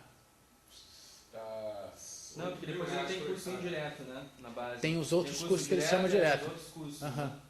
Me parecia Os que custos o diretos trabalho, estão... esse rateio que você está falando, estava lá nos indiretos. É porque só acho que... insumos físicos de produção, né? Então entra fertilizante, defensivo, semente. Mas tem os outros custos extras que são de... Por exemplo, custo de colheita, por exemplo, o cara está separado. Custo de colheita, por exemplo, o cara que seja contratado para colheita, por exemplo, está separado desses custos diretos, certo? São outros custos, mas isso aqui acho que é custo direto da operação, da plantação. Certo? Então, quer dizer, a mensagem desses dois quadros é, na verdade, essa aqui. Quer dizer, você tem essa, não tem diferença entre outras coisas observáveis, certo? E quando você olha principalmente para esse cara aqui, fertilizantes, você vê que tem. Eles são... Você não pôs aí também já o custo defensivo já? Você também... Custos com defensivos, eles vão ser diferentes, porque é o que eu quero ver, né? O efeito, né? Eles vão estar mais sujeitos ao efeito das coisas. Então, naturalmente, eu vou ter que ver diferença no gasto. Certo? Tá? Então, aqui a gente tem 85 caras, certo? 85 fazendeiros, certo? Produzindo soja, certo? Que vão entrar na minha estimação final, e 60 fazendeiros produzindo algodão, certo? Na minha amostra final, certo? Então, só uma pergunta do custo. Você que olhou a base. O custo com semente não está muito legal, né? Não dá para trabalhar muito bem. Custo com sementes, por quê? Não, é royalty que tem problema. Né? Tipo de royalty acho que tem mais problemas, que custo de semente é... Tranquilo. Quando o cara compra a semente, essa é a coisa. Quando o cara comprou a semente, aí é equívoco, tá certo? Você comprou, você listou quantos sacos você comprou, você tem quanto você gasta. O problema é quando o cara não comprou a porra da semente. Ah, sim. O uso de semente ele é... pagou royalty, tá certo? Pagou lá a multa, tu não tem como. Mas eu acho que o uso de semente própria não é tão... Pelo que eu vi em outras perguntas, naquelas perguntas qualitativas, não é tão difundido. Acho que esses caras usam muito poucas sementes, quer dizer, salvas, assim. Acho que são, principalmente se for os caras mais do centro-oeste, são os caras que compram semente mesmo, quer dizer... Então, esse é um tipo de viés de seleção, né, do tipo de agricultor que você tem aí. Caras que usam, o que, sementes... Principalmente algodão. Em E algodão. algodão produz a própria semente, viu? São muito filhos da mãe, os grandes também. Uhum. Então é isso que vai acontecer. O cara produz a própria semente, qual é o preço da semente? Sei lá, tipo nada. Você negócio que é maluco. Então quando a gente olha aqui também... A multa para reproduzir? No caso do algodão, não. Ou para O reproduzir? algodão funciona pelo delivery? Tá, eu acho que eu vou ter que correr um pouco, que já é 12:20. Bom, então esses caras aqui, como eu falei para vocês, são os caras que estão na amostra e fora da amostra. E aí, como você vê, tem certo, algumas diferenças, principalmente regionais aqui nos caras de algodão, mas de novo, como eu falo para você, como eu quis dizer, os caras que estão na minha amostra tendem a ser mais educados, certo, do que os caras fora da amostra, que foram excluídos, certo? Então, isso de novo traz esse viés positivo de educação, certo? De novo, a mesma coisa acontece Você tem mais diferenças significativas no caso da soja, certos caras que têm custo maior na minha amostra, certo? Eles também têm que pagar royalties e tudo mais. Pesticidas, certo? Então você tem vários tipos de diferenças. Você tem os caras aqui da minha amostra são um pouco mais jovens, nível de experiência também um pouco menor, mas ainda assim bastante elevado. Mas você vê que muito menos caras aqui são caras de escolaridade baixa, certo? Que estão na minha amostra, certo? Isso aí é só para te fazer um comentário. O pessoal da Casca Holanda comenta isso. Quando o agricultor é muito experiente, ele não vê muita vantagem no HT. Já tem o sistema dele de aplicação de herbicidas e tal. Quer dizer, como essa questão ambiental não é uma consciência tão acentuada aí, ele prefere não correr o risco de mudar o processo dele e produzir HT. Então, esse teu dados parece ser meio um pouco nessa direção também. O cara que é menos experiente, até, isso é quase uma proxy para correr risco. O cara que é menos experiente corre menos o risco com uma tecnologia que, de certa maneira, reduz o risco. Certo. Está estimado, mas é uma indicação. E de novo, são caras que o nível de escolaridade deles também tende a ser mais elevado, certo? Apesar de aqui não ser tanto significativo, mas o nível de escolaridade básica é muito menor na amostra do que fora da amostra, certo? Então isso também, de novo, é uma indicação de mais eficiência dos caras que eu estou olhando, certo? Eu vou ter uma parte razoavelmente grande aqui sobre, quer dizer, uma explicação sobre o que é o índice de impacto ambiental, certo? Mas também, de novo, você não falou que vale pouco, você está agora com pressa por quê? Porque já é 12:30 já. Ué. E eu ainda tenho os resultados. Esse que talvez se for embora, eu mato ele. Mas você tem que explicar esse treco aí, porque isso é um ponto importante. Mas a mensagem geral, certo, do índice de impacto ambiental, enfim, é um índice que é produzido, certo, que foi, na verdade, idealizado por cientistas, certo, dos programas de manejo de pestes, certo, da Universidade de Cornell, nos Estados Unidos, e que eles organizam informações, certo, que são declaradas, certo, no processo de registro de pesticidas da Agência Ambiental Americana, da EPA. Certo? Então, o princípio geral é de que o impacto ambiental para cada ingrediente ativo, certo, que é medido por ingrediente ativo, certo, que é um índice que aparece na base. Oi? O glifosato é todos os outros ingredientes ativos que você tem, certo, para os produtos químicos, certo? É baseado no princípio de que esse impacto ambiental é baseado em duas coisas, certo? Em risco de toxicidade e risco de exposição, ok? Então, é um índice que dá peso para 3 tipos de componentes de trabalhador relacionado ao trabalhador rural, ao consumidor e também ao meio ambiente, ou seja, riscos de vazamento, risco de contaminação de lençol freático, risco de contaminação de fauna e flora, risco também de contaminação para consumidor e para trabalhador que trabalha em colheita e em aplicação. São essas medidas de toxicidade são ranqueadas, certo, em escala, certo, de 1 até 5, ou seja, é um índice mais ordinal, certo, do que cardinal, ou seja, tem algumas dificuldades na interpretação do índice. Quer dizer, ele é medido em pontos certos de EQ, certo? E você não tem quer dizer, colocar uma cardinalidade nesses números é algo mais difícil, certo? Eles mais classificam diferentes ingredientes ativos em termos de toxicidade, certo? Esse é um quadro que dá mais ou menos os detalhes, certo, de quais são os componentes em cada um desses componentes, certo? E, bom, no artigo eu tenho uma discussão de como são os detalhes de cálculo, certo? Mas o que, para adiantar para vocês, a gente chegar nos resultados e conseguir discutir melhor, certo? O que é mais interessante é notar que como é que se calcula, certo, de um ingrediente ativo, certo, para o índice então final que vai ser usado nas estimações são feitos com base no índice de cada ingrediente ativo. Você chega a um índice do produto químico, certo, baseado no quê? Na formulação, certo, de quantos por cento do produto é feito com aquele produto químico, que é algo que a gente observa na base, certo? Quais são os pesticidas aplicados, qual a composição do pesticida. Isso a gente consegue para a partir dos EIQs dos ingredientes ativos, calcular o EIQ do produto químico e do produto químico para o campo, certo? Para o que é aplicado no campo, você tem que levar em consideração o quê? a dose aplicada, que também é observado na base, certo? E o número de aplicações que é utilizado pelo fazendeiro, ou seja, a interação de todos esses componentes, certo? Captura o quê? Uma não monotonicidade, certo? Que a gente chama assim do impacto ambiental da aplicação da estratégia de controle de peste. Ou seja, se você usa, certo, um produto químico que tem ingredientes ativos com menor, certo, EQ, certo? Mesmo assim, certo, isso aqui ainda vai depender de quanto o cara aplica, certo? Vai estar registrado, vai estar captado por essa interação entre níveis de aplicação. Mas para ele ser efetivo, ter eficácia, você tiver que usar mais. Usar mais aplicação e mais dose, certo? Ou dependendo da composição também. Oi? Que é o caso do Roundup. Que é o caso que a gente vai ver aqui, certo? Ou seja, tem vantagem, certo? Ou seja, mais complexo do que apenas olhar só para quilos por ingrediente ativo, quilos por hectare, que é o que tem sido feito nos outros estudos.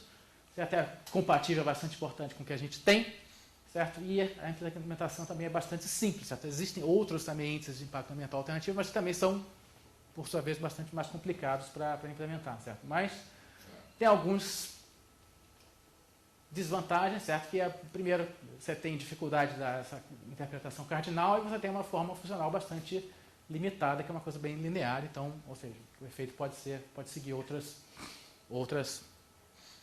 formas. Mas, ainda assim, é algo que é melhor do que você olhar simplesmente para comparar. Quer dizer, melhor do que comparar produto químico A com produção A, produto químico A com produto químico B e ver. Quer dizer, você não tem muito. Não vai ser de 1 a 5 não, né?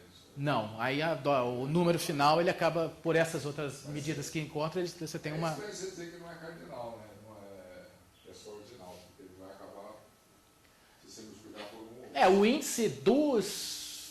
índice dos produtos químicos, dos ingredientes ativos, ele é a média aritmética de caras ordinais, né? Então, quer dizer, a base do negócio, mas ainda assim, como você leva em consideração as outras coisas, acaba tendo um pouco, vamos dizer assim. Mas você vai usar como uma variável... dependente, Tá? Não como uma variável... Discreto, não. Então, o modelo empírico que a gente tem vai ser, então, uma regressão, certo?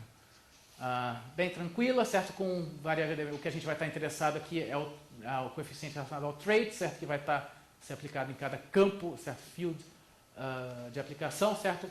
Com algumas dummies, certo? Para fazenda, certo? Algumas dummies para tempo, também para anos, para alguns poucos fazendeiros que se repetem, que vão captar, certo? Esses outros efeitos intrafazenda. Eles não vão afetar, certo? O valor dos coeficientes, mas melhoram o fit também, melhoram a eficiência dos estimadores também. Os traits, as variáveis dependentes não vai ser a quantidade de pesticidas e o índice EQ. Os traits, certo, para o algodão, trait IR, para a soja, trait HT.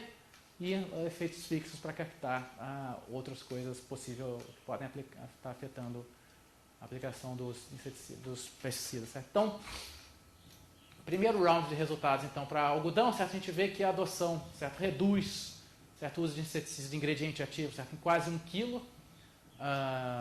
no total de inseticidas, certo, a redução total também. Essa regressão, você tirou os dados dos anos? Você usou só um ano ou mais de um ano? Não, usei mais de um ano com alguns efeitos fixos para anos também. Certo?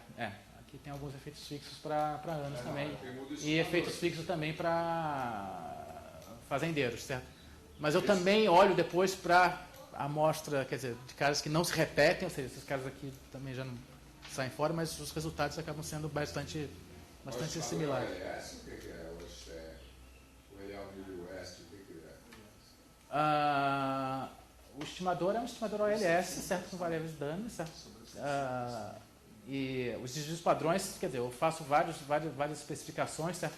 Acho que eu vou mostrar aqui, são todos robustos white, mas eu faço com outras especificações, com clusters para fazenda, clusters para cidade, porque você pode ter choques relacionados entre campos da mesma fazenda que podem estar relacionados, mas, de novo, quer dizer, os resultados são bem similares. Oi? É simples, mas porque o charme do paper está, na verdade, na estratégia de identificação, certo? Todo paper, de forma reduzida, o charme dele está na identificação. O modelo mesmo, a estimação é bastante simples, certo? Se a regressão que você quer é a regressão que você tem, certo? Ótimo, parabéns. Se ela está identificada e se você consegue convencer as pessoas de que ela está identificada, que é a parte, na verdade, mais difícil de todo o trabalho, né? Quer dizer, que é, na verdade, o research design, não o método em si. Tá? Enfim, mas os resultados aqui então indicam que você tem uma redução, certo, de mais ou menos 1 kg, certo, de ingredientes ativos de inseticida, certo, com a adoção de algodão IR, tá? Pelo trait IR. E esses caras 3 e 4 aqui estão em forma log linear, então estão te dando mais ou menos uma ideia proporcional, ou seja, mais ou menos uns 24%. Certo? Então, é algo bastante esperado, porque a gente tinha, quer dizer, pela nossa previsão. Você está usando menos, o trait funciona como substituto de inseticida, você tem redução do volume de inseticidas usado. E quando você olha também para o índice de impacto ambiental, você vê uma redução de mais ou menos uns 34 pontos de novo de EQ. Eles são surpreendentes, né? Isso também é grande parte por causa de efeitos fixos, né? Que vão controlar o nível total. Mas o diferencial aqui, você vê que eles estão bem, quer dizer, bastante significativos, certo? Uma redução de 34 pontos, o que equivale a mais ou menos uns 23%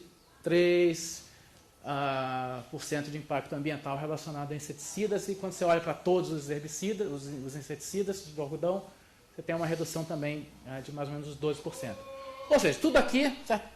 Razoavelmente óbvio, certo? Ou seja, reduziu inseticida, reduziu o impacto ambiental, certo? Aqui bastante esperado, certo? Agora, quando a gente olha então para soja, certo? Que é o caso que como eu já tinha adiantado, mais interessante. Quando a gente olha para o volume de ingrediente ativo, certo? Quilos por hectare, você tem um aumento, certo, de mais ou menos, de novo, é coincidente, mas, enfim, quase 1 quilo, certo, de ingrediente ativo, certo, por hectare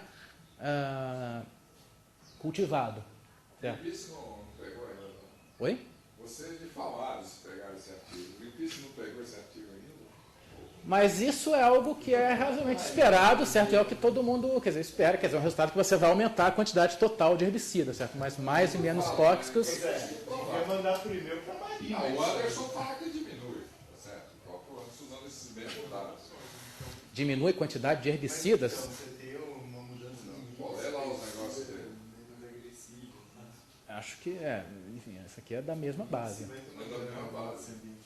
Mas você tem, então, um aumento, certo, da quantidade de herbicidas, certo, utilizados. Quer dizer, a planta vai ser mais resistente ao herbicida, você vai usar menos herbicida, é algo contra-intuitivo até, né? Enfim. Mas você tem, então, um aumento de 1 quilo, certo? Ou seja, de 40% mais ou menos, 3 e 4 também, de novo, são especificações log linear, então está te dando mais ou menos um percentual. Esse cara aqui, a média da variável dependente, quanto em média os caras usam de herbicidas. Você falou uma coisa bem interessante. A verdade é o seguinte, o agricultor é preguiçoso e comodista. Certo? Se você diz, isso aqui não vai causar nenhum... No de baixa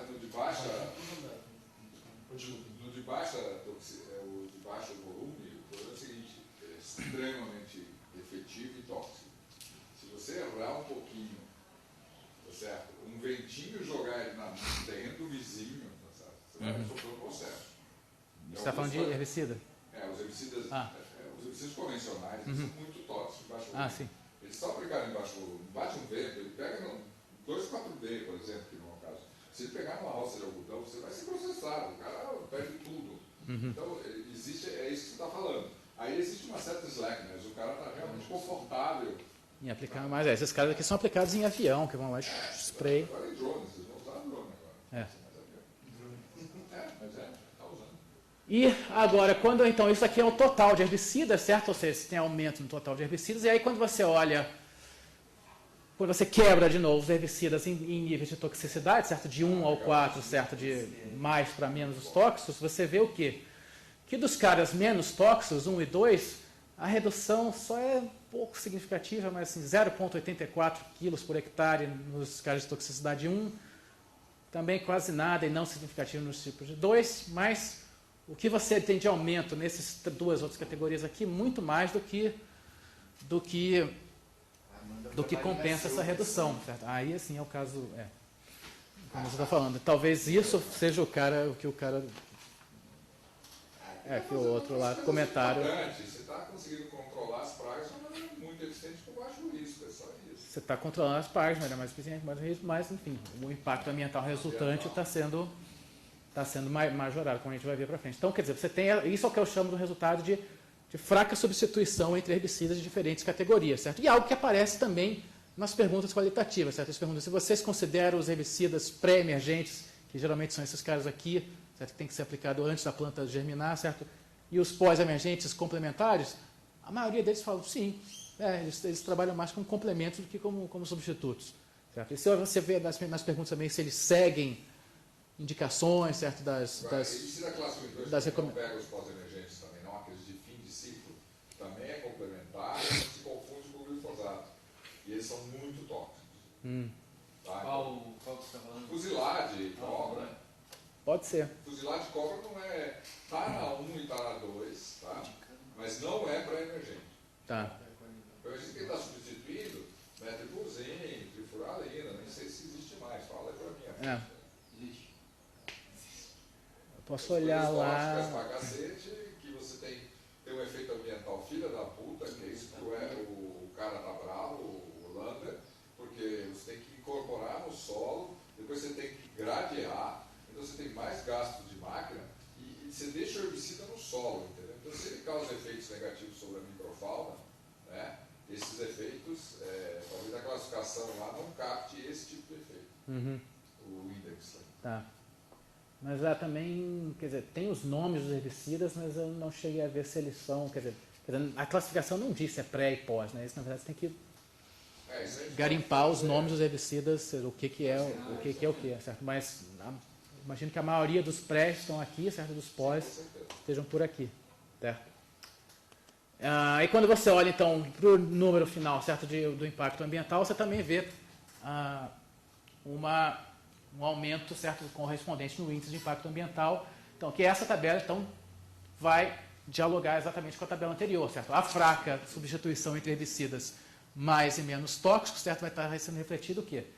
Nesse cara aqui que aumenta nesse aumento de 35% mais ou menos no impacto ambiental relacionado ao uso de herbicidas, certo? Certo? São resultados bastante robustos, certo? Bastante significativos, como vocês podem ver, certo? Esses desvios padrões aqui, as que são robustos, certa heterogeneidade, mas, quer dizer, vendo outras especificações, eles também, quer dizer, os resultados também se mantêm, enfim, quer dizer, são coisas bastante consistentes, bastante... Quantos é o valor de tempo? Não, isso aqui é o desvio padrão mesmo. Tá? De novo, 170 observações, tá? Não batia. E são exatamente 85 fazendeiros de soja, certo? Então, essas duas coisas aqui são uma, quer dizer, complementar da outra, certo? Aumento, certo, do índice IQ, certo? E também essa fraca substituição entre categorias de herbicidas, certo? Então, além dos resultados, certo, eu faço alguns testes, certo, de robustez, certo, das especificações, certo. Primeiro, eu vejo um teste de classificação que é o efeito do trait sobre outros pesticidas, certo? Fungicida, acaricida, certo, todas as coisas também estão classificadas e você realmente não tem nenhum efeito sobre esses outros caras, ou seja, os traits, na verdade, estão ali afetando o que eles têm que realmente afetar, certo. O trait IR afeta só inseticida e o trait HT afeta só herbicidas mesmo. Como você faz isso? Só rodar a regressão, certo? Só que em vez de colocar na variável dependente os quilos de ingrediente ativo de herbicida, coloca dos outros herbicidas, ver qual é o efeito. Quer dizer, não deveria ter nenhum efeito. Se você observasse um efeito, talvez os outros efeitos também, o que você estimou antes estaria... Então não tem nada como a gente esperaria, certo? Eu também controlo também pelo uso de no-tillage, que também aparece em alguns fazendeiros. Tem pouco, não tem tillage? São poucos, mas até que na amostra que eu uso, eles aparecem com alguma regularidade, certo? Esse tipo de análise econométrica, por exemplo, tem um problema que tem no Probit, se você tiver 6 neguinhos contra 54, você pode fazer uma análise estimativa? Ou... Isso é um relatório também de amostra, né? O que é no tillage mesmo? O que é tillage? Você usar plantio direto ou não direto, você usar, quer dizer, arado ou não arado. Certo? Quando você usa no tillage, você tem que usar naturalmente mais herbicida, na verdade, mais produto químico, né? Porque o arado faz o quê? Ele está retirando ervas antes da... plantio direto. Isso, tillage é exatamente plantio direto. Certo? E aí controlando, isso é algo que na amostra, na base de dados, ele aparece por campo, certo? Então é algo que eu posso potencialmente incluir nessas regressões. E de novo também não muda os resultados, tanto incluindo como usando só fazendeiros que usam o mesmo plantio. Lá na amostra, convencional versus todo mundo é no tillage ou tem tillage no tillage? Não, tem tillage e no tillage. E varia por campo, por tipo de... Nunca haveria botar uma área de interação aí, ou coisa assim, não? Você fez separado. Eu incluí como outra variável e também coloquei incluí só caras que usam um tipo de cultivo, como variável independente. Isso. E aí não mudou os resultados? Não, os resultados continuam também, robustos, o efeito não é por causa de uso de no-tillage. Além disso, eu olho os caras também que foram observar só no ano para controlar melhor o efeito potencial efeito de resistência, quer dizer, crescente resistência ao longo do tempo, certo? Em um determinado ano, certa resistência das ervas que estão presentes lá na fazenda do cara está dado. Oi? Coloca mais porque a resistência aumentou. Isso, exatamente. Eu não estou pegando o cara que está colocando mais porque a resistência tem aumentado ao longo do tempo. Certo? Então é algo que também... Isso aí não é um fato da tecnologia? Como? Isso não é um fato da tecnologia? Quer dizer, se isso acontece, não deveria ser considerado? Isso é um efeito... Quer dizer, efeito de resistência acontece não só por causa disso, efeito pode acontecer por outras razões também, né? Aumento de resistência não é necessariamente diretamente relacionado, como eu falei, quer dizer, tem... seleção causada por ele, mas no caso da... Não, mas não é que é refúgio, porque em HT não dá para refúgio. Rotação, por exemplo, de cantos. A buva Pode fazer rotação de herbicida, né? A única resistência comprovada de herbicida no glifosato é a buva, certo? E ela surgiu em algumas regiões do Brasil, só o Rio Grande do Sul. Não, e o leiteiro? Mas o leiteiro já era, o leiteiro não é pressão de resistência, o leiteiro não é tolerante a herbicida, nunca foi. O leiteiro, a Candap é. O leiteiro nunca foi, você nunca usou porra do andar para controlar leiteiro, cara. Não. Mas então não é pressão de seleção, você não pode culpar uma coisa que ele não serve para isso. Tá? Agora, o que acontece é o seguinte, a buva não era praga de soja. Certo? E aí você ao usar constantemente o glifosato durante anos, você fez aparecer. Isso aí é resistência. Tá? Quer dizer, isso é má gestão, certo? Não é exatamente relacionado à adoção da tecnologia per se. Quer dizer, a adoção da tecnologia per se ela não vai estar alterando, sabe? Mas mesmo assim pode ser um não observável relevante, quer dizer, para estimar esse tipo de coisa, certo? E, bom, e como eu falo, quer dizer, um efeito que realmente acaba não... Uma tecnologia, tá certo? Que vai usar glifosato, eu sou da opinião de que, por mais que os caras não tanto digam que você consegue contornar isso, eu acho que você só consegue contornar isso se você trocar. Certo? Se você usar glifosinato, se você usar outros... Ou trocar os campos que você está cultivando, trocar né? Os HTs. Trocar os HTs e trocar os campos também. Trocar os campos. E por fim, quer dizer, um comentário que eu tenho recebido também é de que, quer dizer, eu estou usando como variável independente quilos de ingrediente ativo por hectare, certo? Mas e se, por exemplo, tem alguma diferença de produtividade, certo? Que pode estar compensando isso, por exemplo, os caras serem mais produtivos usando soja resistente a herbicida, certo? Talvez, certo? O uso de herbicida por unidade de produção, certo? Pode estar caindo, certo? Ou seja, os caras estão se tornando mais eficientes no uso de herbicida. Certo? Então, eu também faço os modelos usando variável dependente quilos de ingrediente ativo por toneladas, certo? Por output. E, de novo, certos resultados são ainda resistentes, principalmente os resultados de baixa substituição, ainda continuam mais ou menos aumentando 11, quase 12 vezes o que eles diminuem os herbicidas menos tóxicos, ou seja, é mais uma indicação de que os resultados são realmente robustos a outros tipos de especificações, certo? De efeitos. Então, para finalizar, o que a gente encontrou, certo? Só queria resumir,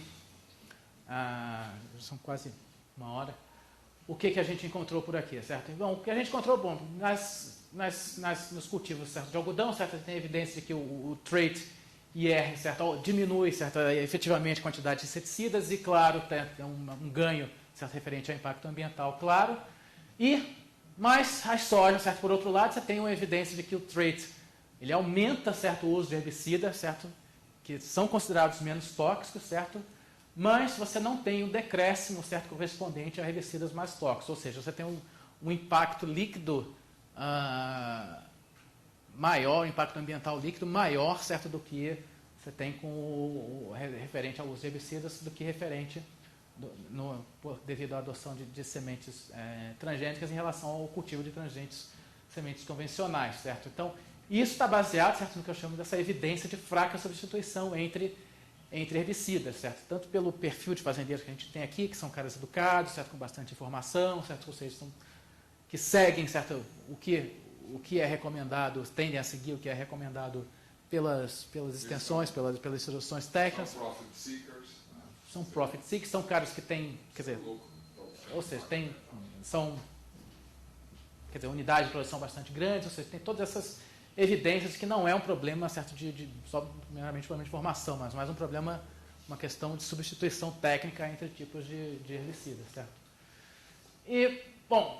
E no campo de contribuições, certo, o que eu acredito que tem de contribuições, certo, desse paper? Primeiro, é descortinar, certo, esse efeito, certo, que estava, quer dizer, razoável, que estava escondido, certo, como eu falei para vocês, em estudos prévios que foram feitos sobre sementes GM, certo, principalmente as de soja, certo? São dois estudos, um sobre a Argentina e outro também sobre a agricultura americana, um cara chamado Trexler, né?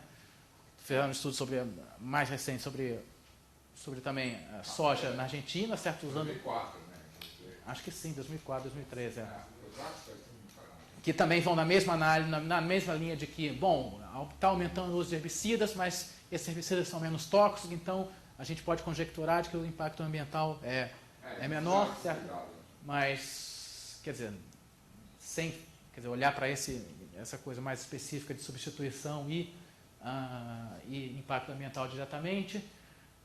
Então, quer dizer, é algo que traz um resultado novo, certo? Que estava escondido pela evidência qualitativa no mix de pesquisas utilizados e que também pode ser útil, quer dizer, para a elaboração, certo, também de políticas agrícolas relacionadas a impacto ambiental. Ou seja, se você quer estimular ou não certas sementes transgênicas, você tem que ver, quer dizer, diferenciar por tipo de tecnologia, certo? Se você quer estimular mais ou menos determinados tipos de biotecnologia. Quer dizer, não é tudo a mesma coisa, não é tudo no mesmo saco. Diferentes tecnologias têm diferentes efeitos, certo? E uma terceira contribuição é, bom, eu não discuti muito, quer dizer, vocês viram o quadro de informação, mas vocês viram que, o que a gente chama de impacto ambiental é algo que tem muitas dimensões, certo? Ou seja, isso sugere que você pode ter outras avenidas de estudo, certo? Além de medir, certo, só o impacto ambiental no nível de fazenda, certo? Ou seja, você pode avaliar, certo, outros impactos relacionados tanto à saúde de trabalhador rural, certo? Tendo dados, microdados de fazenda, certo? Comparar regiões que adotam mais com regiões que adotam menos, ou fazendas, certo? Controlando, certo? Por viés de seleção, certo? E você também, quer dizer, outros e até indicadores de saúde de população mesmo, certo? Por exemplo, existem algumas evidências, certo? Por exemplo, um trabalho recente do ano passado, do pessoal de saúde pública do Mato Grosso, certo? Nessa região de Lucas do Rio Verde, que acho que é a maior produtora de soja do Brasil, acho que está na amostra, inclusive, certo? Evidências, por exemplo, de contaminação de leite materno por herbicida.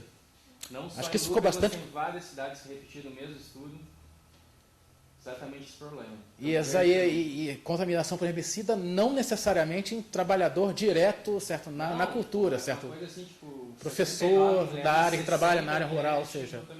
Qual é o glifosato ou Glifosato? Então, quer dizer, são indicações de que, na verdade, os herbicidas menos tóxicos, na verdade, não são tão menos tóxicos assim. Ou seja, pode ter efeitos ainda, quer dizer, efeitos de longo prazo, certo? Em acumulação. Quer dizer que ele está fazendo mal. Oi? Ele está presente no leite, mas não quer dizer que ele está tendo efeito. O problema É outra questão, né? Glifosato, né? Você pega outra questão. Bom, aí se você tem um efeito que está afetando uma população mais vulnerável, certo? Que pode ter efeito de longo prazo em aprendizado e acumulação de capital humano e tudo isso, quer dizer, você pode ter isso é algo ainda a ser investigado, certo? Porque o negócio é o seguinte, a tua amostra, como você falou, joga a seu favor, o pessoal mais educado tende a ter condições de usar os herbicidas mais tóxicos de maneira melhor. Aumentam, mas aumentam menos do que a média. Causando menos impacto ambiental porque eles são muito bons. Mas o cara geralzão... Se você não tivesse a opção do glifosato, esse é talvez o argumento do Lander. Se você não tiver a opção do glifosato e jogar para uma população mais ampla de produtores de soja, tá? Onde a qualificação deles, técnica e equipamentos também, porque equipamento em leque é mais caro, mais sofisticado, e equipamentos de menor sofisticação, aí aqueles que vão ter efeitos não lineares, porque eles realmente são muito tóxicos e podem fazer mal. Então, enquanto existia esse trade-off de que aqueles de baixo volume são mais tóxicos e os de alto volume são menos tóxicos, tá? Hormonais e tal, você pode fazer esse tipo de justificativa baseado. O problema é que aqui, exatamente, você usou aquela regra, né, olha, os caras aqui são educados, sabem aplicar. Então, se eles estão aumentando menos, certo? Os menos educados e que adotam podem estar aumentando ainda mais. Então aí você mostra a evidência que aumenta. Mas o argumento contrário é, se você tivesse que jogar por falta de opção tecnológica, falta de tecnologia, se você jogar isso com uma população mais ampla, tá, e menos educada, essa população poderia causar danos ambientais maiores em função das técnicas de aplicação. Mas aí, por outro lado, como você falou, quer dizer, os outros herbicidas mais tóxicos, por exemplo, o cara tem que ter cuidado para não vazar, certo? O cara tem que aplicar ali na planta, ou seja, e esses caras aqui, por exemplo, são aplicados em avião, certo? A evidência anedótica é de que a acidência acontece quando o cara vai pulverizar e pulveriza a área. Na verdade, é a maioria é uniporte mesmo. Não Oi? é avião, não estão fazendo mais de avião, tudo com uniporte. Fiz uniporte com 3 mil litros. Bom. Agora, o que eles falaram é que vão começar a usar drone. De 7 a 10 reais a aplicação, custo da aplicação. Se o drone conseguir ser mais baixo que isso. É muito baixo, 7 a 10 reais. O glifosato chegou a custar 70. Não, meu querido, eu estou falando só de máquina, motorista, lubrificante. Tá. Mas enfim, de qualquer maneira é uma avenida, certo, de trabalho. Então, substituição não. a gente já está bem adiantado, já 1 hora já você já deve estar com fome. Mas obrigado pela presença de vocês, pela atenção e qualquer pergunta, por favor, vocês podem, eu vou estar aqui ainda agora à tarde e vocês podem falar comigo, eu vou estar por aqui disponível ou pelo meu e-mail também, qualquer dúvida, sugestão, pergunta.